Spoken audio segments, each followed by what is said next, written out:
2024 की बात करें तो अगला प्रधानमंत्री कौन होना चाहिए? देखिए 2024 की बात करें तो अगला प्रधानमंत्री वही होना चाहिए जो देश की बात करे, देश के विकास की बात करे, सबको एक साथ ले चलने की बात करे और इससे भी बढ़कर इस देश को अंतर्राष्ट्रीय जो पटल है उस पर आगे ले जाने की बात करे। वो हमारा प्रधानमंत्री होना चाहिए। और आज के डेट में जो वर्तमान लीडरशिप है हमारे देश के प्रधानमंत्री हैं वो सबसे ज़्यादा योग्य हैं। सबसे ज़्यादा योग्य इसलिए हैं कि वो जब भी बात करते हैं तो विकास की बात करते हैं, जब भी बात करते हैं तो लोगों की बात करते हैं, जब भी बात करते हैं तो भारत को विश्व पटल पे आगे रखने की बात करते हैं।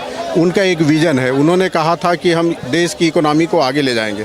आज भारत विश्व में 5वीं सबसे बड़ी अर्थव्यवस्था है। प्रधानमंत्री जी ने आगे कहा है कि हम इसको तीसरी सबसे बड़ी अर्थव्यवस्था बनाएंगे और न केवल तीसरी तो 3 बड़े इकोनॉमी में से एक इकोनॉमी भारत होगा, यानी कि भारत पहला भी हो सकता है भारत का स्थान। तो जिसका विज़न इस तरह का हो, जिसके अंदर इस तरह का संकल्प हो, उसको आगे आना चाहिए। और ये केवल वादों की बात नहीं है। 2014 में जब मोदी जी की सरकार आई थी केंद्र में, उसके पहले की स्थिति में और अब की स्थिति में देखिए तो बहुत बड़ा अंतर है। क्या अंतर है?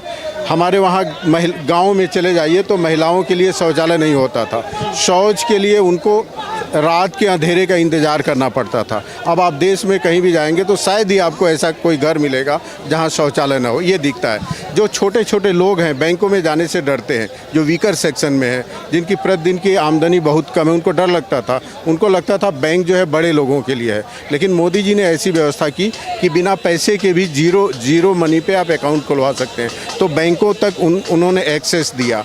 और पानी की बात करें हम तो हर घर से नल के द्वारा जल जाना चाहिए, विजन है।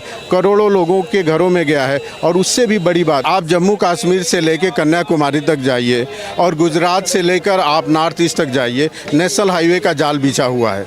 आज हर गांव तक बिजली है, हर आदमी को इंटरनेट की सुविधा मिल रही है और गरीबों तक राशन, 80 करोड़ लोगों को राशन देना कम बात है, वो ये सरकार दे रही है। कांग्रेस की सरकार 50 वर्षों तक गरीबी हटाएंगे का नारा देती थी, लेकिन गरीबी नहीं हटती थी, गरीब हटता जाता था, बेचारा गरीब कुचलता जाता था। तो मोदी जी ने जो किया है वो दिख रहा है। इसीलिए बार बार मोदी को हर इलेक्शन में, चाहे देश का हो या राज्यों का हो, समर्थन मिल रहा है और 24 में भी मोदी जी के सामने कोई भी टक्कर में नहीं है। धन्यवाद।